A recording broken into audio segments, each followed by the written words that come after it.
Fue un sacerdote entregado a los más pobres y desamparados, cuarto arzobispo metropolitano de San Salvador y una persona célebre por su prédica en defensa a los derechos humanos.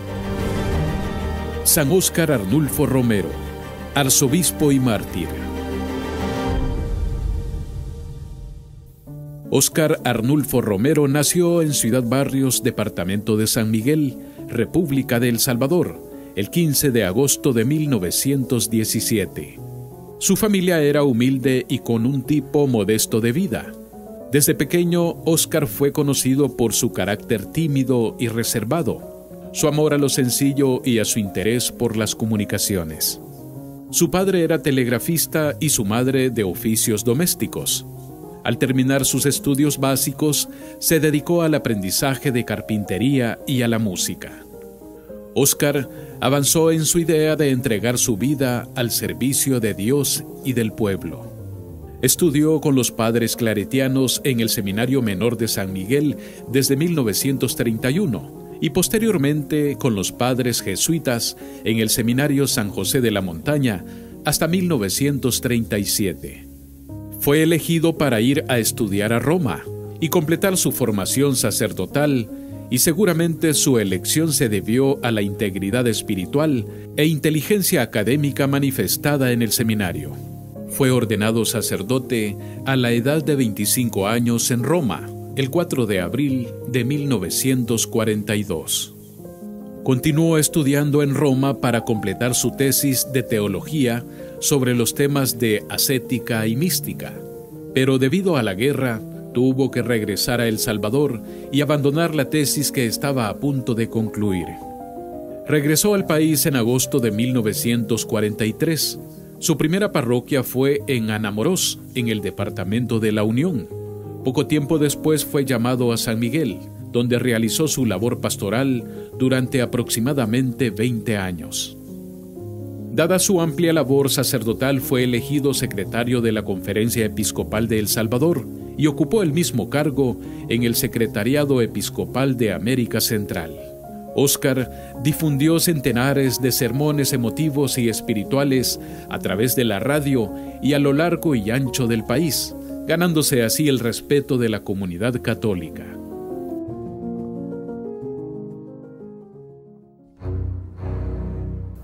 En El Salvador, la situación de violencia avanzaba.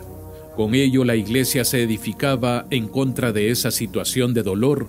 Por tal motivo, la persecución a la Iglesia, en todos sus sentidos, comenzó a cobrar vida.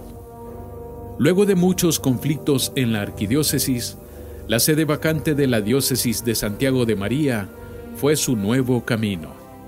El 15 de octubre de 1974, fue nombrado obispo de esa diócesis, y el 14 de diciembre tomó posesión de la misma. Monseñor Romero se hizo cargo de la diócesis más joven de El Salvador en ese tiempo.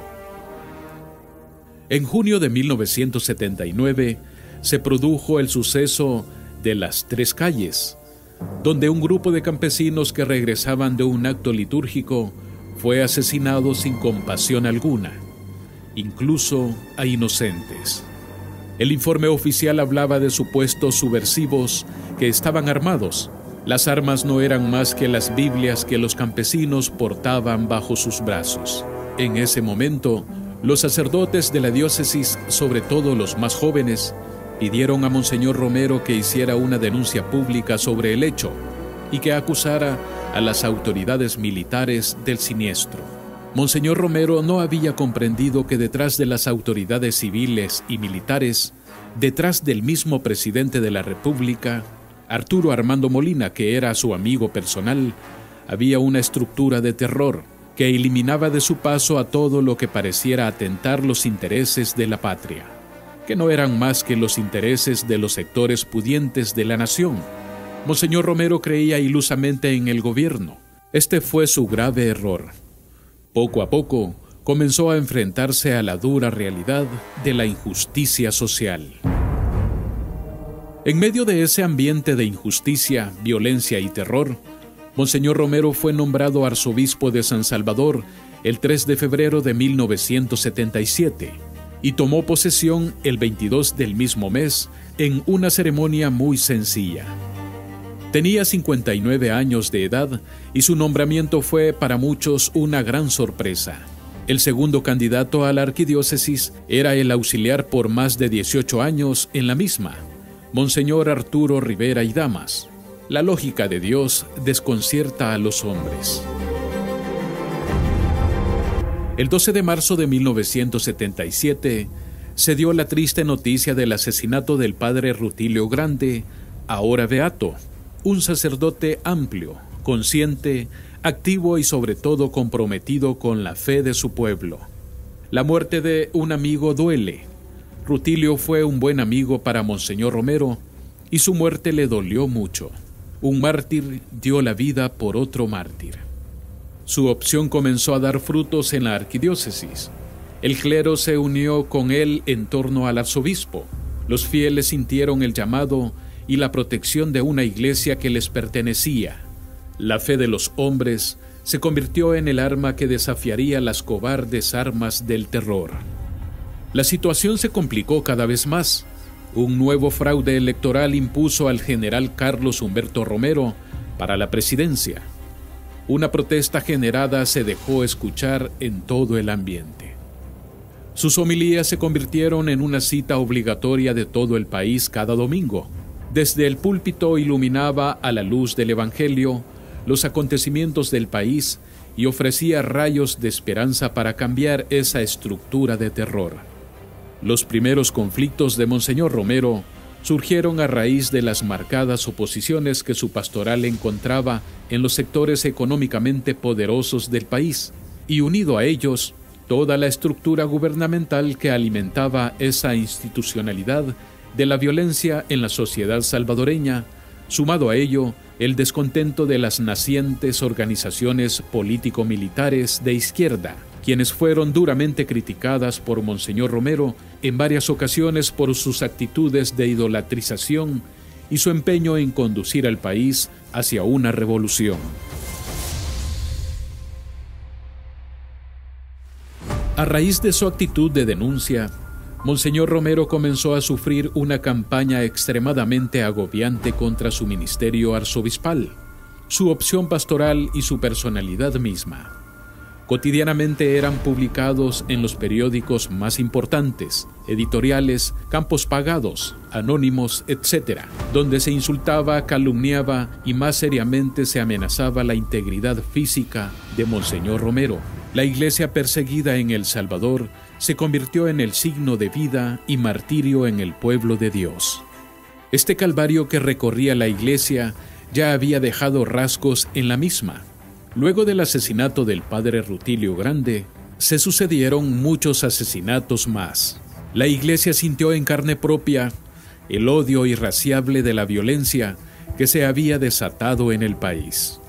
El sacerdote salvadoreño Octavio Ortiz murió cuando un verdugo le había cortado el cuello con un cuchillo.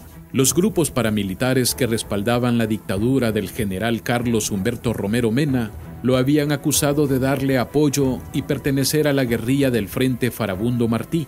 Con Ortiz eran 5 los religiosos asesinados en 1979, bajo la consigna: haz patria, mata un cura. Resultaba difícil entender en el ambiente salvadoreño que un hombre tan sencillo y tan tímido como Monseñor Romero se convirtiera en un implacable defensor de la dignidad humana y que su imagen traspasara las fronteras nacionales por el hecho de ser voz de los sin voz. Duramente la Guerra Civil de El Salvador comenzó en 1979. Monseñor Romero se convirtió en el pastor del rebaño que Dios le había confiado, por su férrea defensa de los derechos de los pobres y marginados.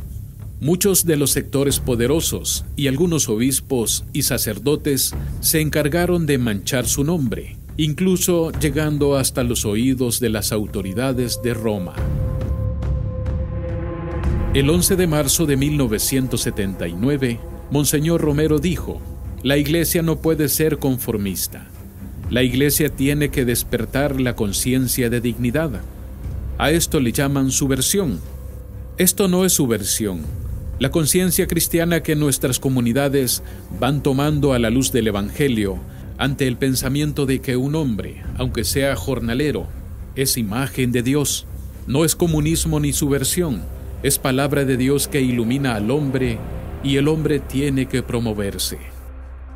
Ya a finales de 1979, Monseñor Romero sabía el inminente peligro que acechaba contra su vida, y en muchas ocasiones hizo referencia de ello consciente del temor humano, pero más consciente del temor a Dios y no obedecer la voz que suplicaba interceder por aquellos que no tenían nada más que su fe en Dios, los pobres. El domingo 23 de marzo de 1980, Monseñor Romero pronunció la que sería su última homilía, la cual fue considerada por algunos como su sentencia de muerte, debido a la dureza de su denuncia. En nombre de Dios y de este pueblo sufrido, les pido, les ruego, les ordeno en nombre de Dios, cese la represión.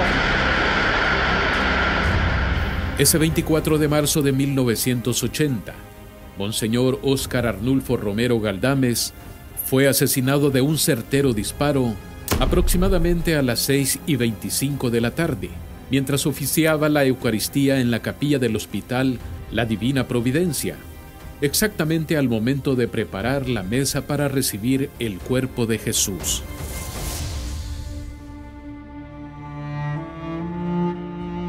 Fue enterrado el 30 de marzo y sus funerales fueron una manifestación popular de compañía. Sus queridos campesinos, los obreros de la ciudad, estaban frente a la catedral para darle el último adiós, prometiéndole que nunca lo iban a olvidar. 3 años de fructífera labor arzobispal habían terminado, pero una eternidad de fe, fortaleza y confianza en un hombre bueno como lo fue el ahora santo.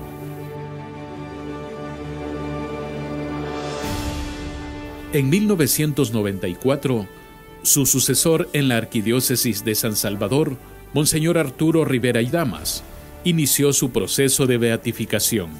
En el año 2000, la Congregación para la Doctrina de la Fe comenzó el estudio de todos los discursos de Romero.